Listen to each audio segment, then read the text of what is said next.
Fog this morning forced a ground stop at Denver International Airport, but flights are taking off now. There could still be a ground stop later today when forecasted storms roll in. So speaking of which, Jaden Knowles with our 9 News Weather Impact team is out in our backyard right now enjoying the sun while we have it.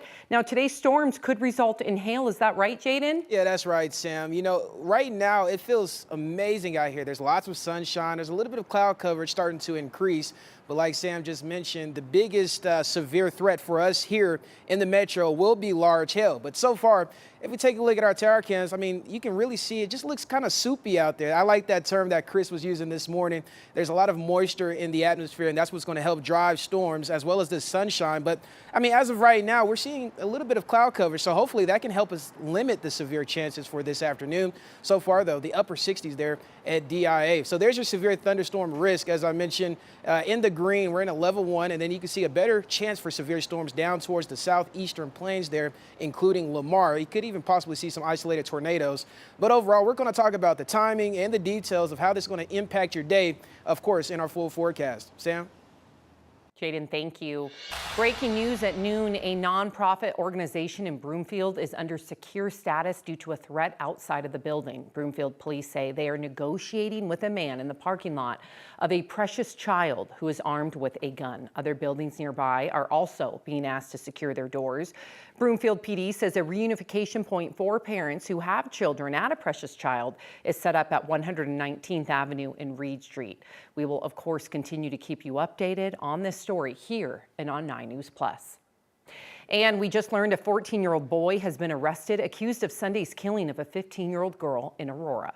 Aurora police say the suspect is from Colorado Springs. The 15-year-old girl, along with a 20-year-old woman, were found shot near the Aurora fire station on East Hoffman Boulevard Sunday. Police say the girl died shortly after being taken to the hospital. The woman was expected to recover. Police say another 15-year-old girl suffered a graze wound. We expect to learn more at a news conference at 2:30. Also new, the death of a CU Boulder student, Megan Trussell, was ruled a suicide after her body was found in Boulder Canyon. But a Colorado state senator is pushing to get more answers.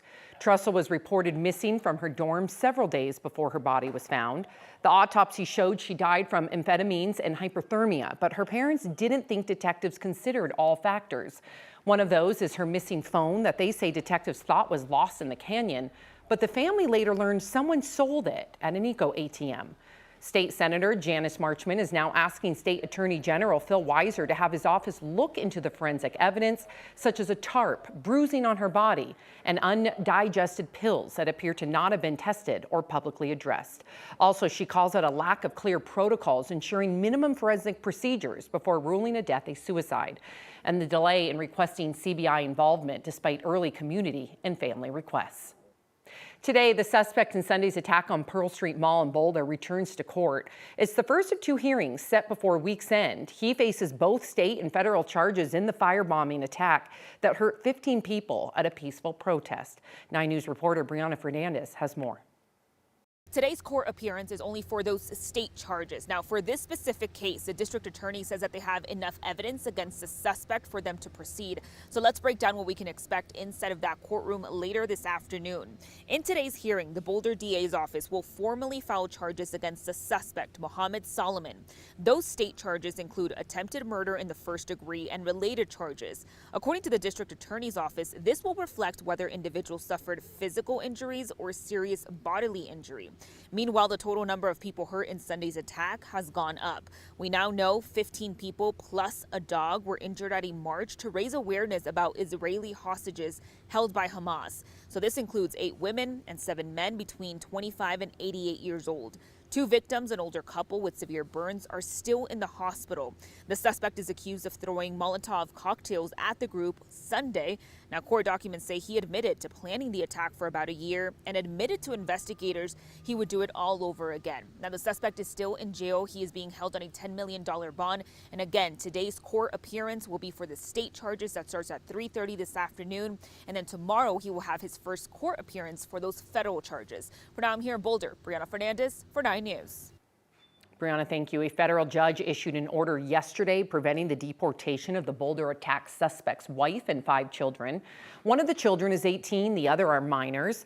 The suspect's family members have not been charged with a crime, but the Trump administration is seeking to deport them in retaliation for his accused actions. They are currently being held at an immigration detention center in Texas. A federal judge is blocking the Trump administration from cutting millions of dollars in AmeriCorps funding to 24 states, including right here in Colorado. Colorado co-led a lawsuit against the Trump administration over its drastic cuts to the organization. That includes letting go of staff and cutting hundreds of millions of dollars. The decision today means the agency must restore the funding and corps members in those states. A judge also sided with the city of Denver and other cities and counties who sued to keep the Trump administration from pulling federal funding in retaliation to local immigration or DEI policies.